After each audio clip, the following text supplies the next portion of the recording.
Yo you guys, this is Ion and welcome to the second episode of Wizard Weekly where we bring you news and humor from around the spiral.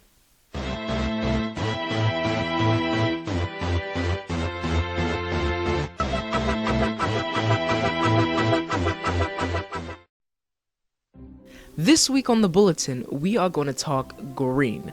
May equals green, but first let's talk about that green. You know which one I'm talking about.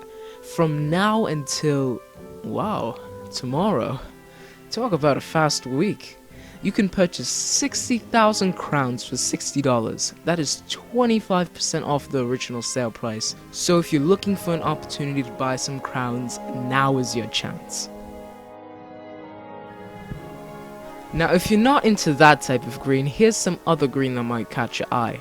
Central and several other fan sites are hosting contests representing the theme of green throughout the month of May. From sculpturing to word searches to even raffles, Central has a bunch of contests that will give you many chances to go green, with prizes ranging from gardening packs to barn houses to even Umbra blades. What is there not to love about May? Contests will end around late May, so grab your prize quick. Spring is flying by and King Zal has released some killer sales that will sure send us soaring. The Spring Wing sale is going on until tomorrow, featuring a variety of wing mounts up to 50% off, including the debut of the brand new mechanical wings that is run on steel frames and gears. Grab those or any other pair of wings before the sale flies off.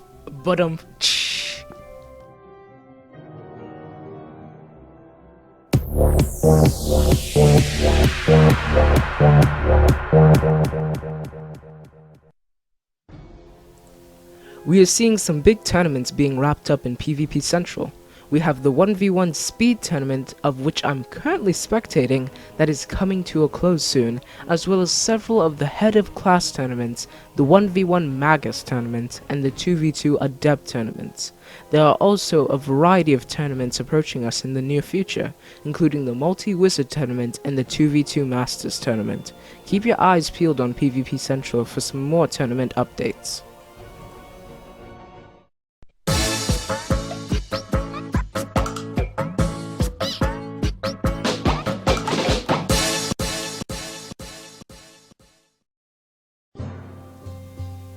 We have a very special Better Homes and Gardens this week as we tour the wonderfully decorated barn home of Page Moonshade.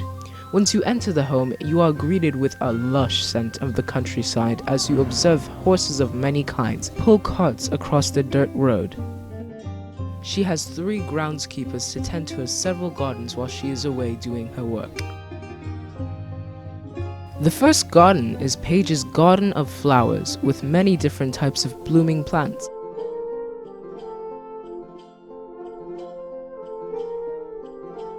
Paige also has a veggie garden that has fresh veggies growing, planted by Paige herself. After looking over the garden, you can visit the steed that has many horses of different sorts, as well as a Kieran that doesn't seem to enjoy staying in one place. Don't be fooled by the house's exterior, because once you actually go into the barn house, you enter into a wonderful royal palace, where even a queen, king, and princess settle in.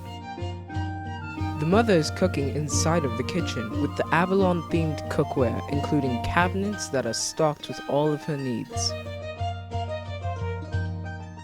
In the middle of the home is a cozy living room with all kinds of guest pleasers.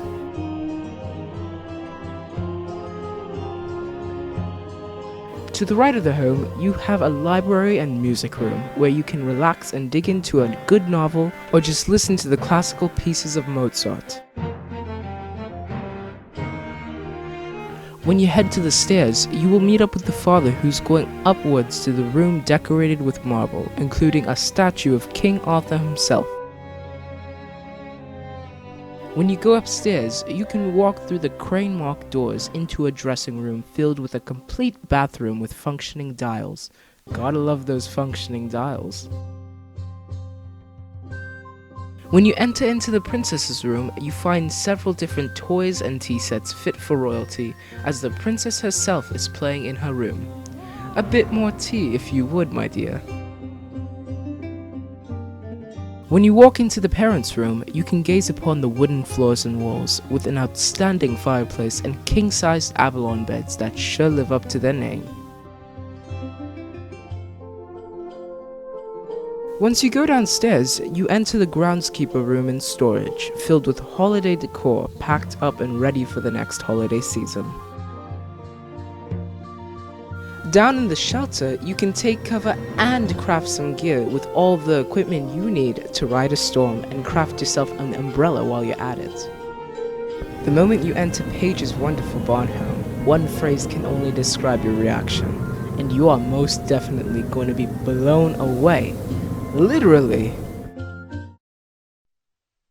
This week's shoutout goes to Whim's blog Arrow that features a variety of interesting and inspirational posts about life in general. From several different pictures to favorites of the month, there is something that's bound to catch your eye going through this outstanding blog. Check it out, the link is in the description.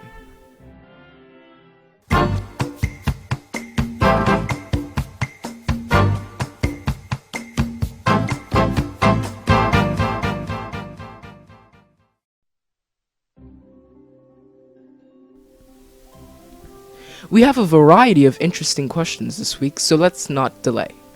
First question comes from Flash33, who asks if subscribers have an unfair or equally balanced share of advantages with crown players. That's gonna be a tough question to answer, so I'll try my best. The thing is with crown players is that we're not buying in bulk, we're buying only what we need.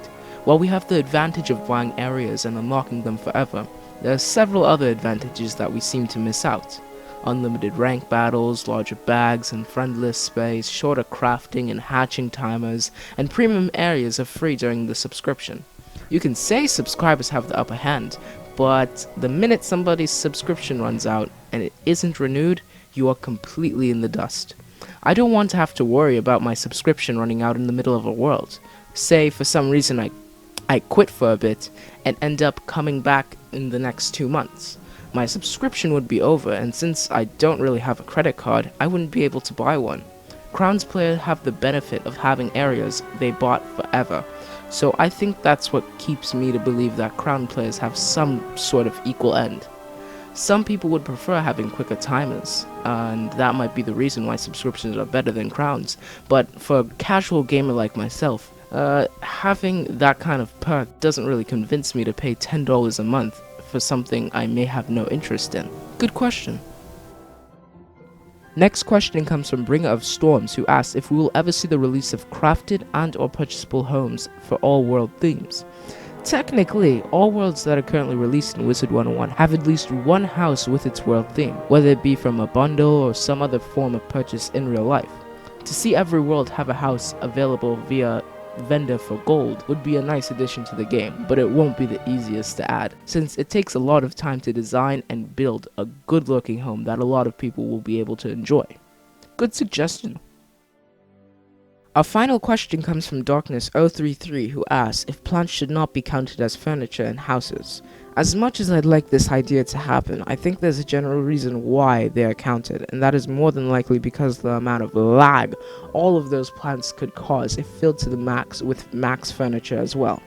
To my knowledge, the bric-a-brac elixir allows homes to have up to 300 storage space. Now imagine if you were in a dorm with a total of 150 plants with 300 furniture items. That's quite dangerous for the lag. Now then, everybody doesn't have to stuff their dorm like a giant burrito, but the fact is too much items could cause too much lag, and for that, I think the current limit was set for a reason.